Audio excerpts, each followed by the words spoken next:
চলে এলাম আজকে ইলিশ মাছের পাতলা ঝোল করে দেখাবো। এখানে আমি দিয়েছি সরিষার তেল অল্প একটু, আর কাঁচামরিচ, পেঁয়াজ। অনলি কাঁচামরিচ আর পেঁয়াজটা হচ্ছে ব্লেন্ড করে নিয়েছি, নয়তো এই মাছের মজাই হবে না। এটা হচ্ছে বিক্রমপুরের ঐতিহ্যবাহী একটা রান্না। তো আমি হালকা একটু হলুদ দিয়ে দিয়েছি, সাথে আরেকটু অয়েল মিক্স করেছি, যেটা আমরা খাই রেগুলার, অলিভ অয়েলটা। তো ভালো করে এটাকে হাত দিয়ে মেখে নিচ্ছি।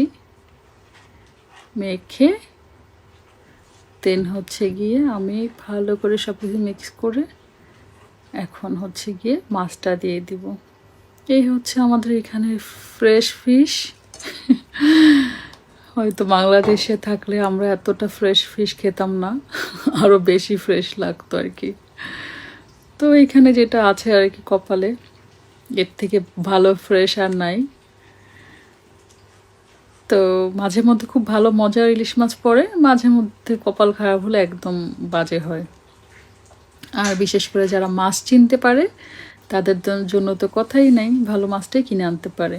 আমি মোটামুটি ভালোই পারি, ইলিশ মাছ চিনি। তো এই তো এখানে দিয়ে দিলাম একটু কালিজিরা। কালিজিরা না দিলে হবেই না টেস্ট।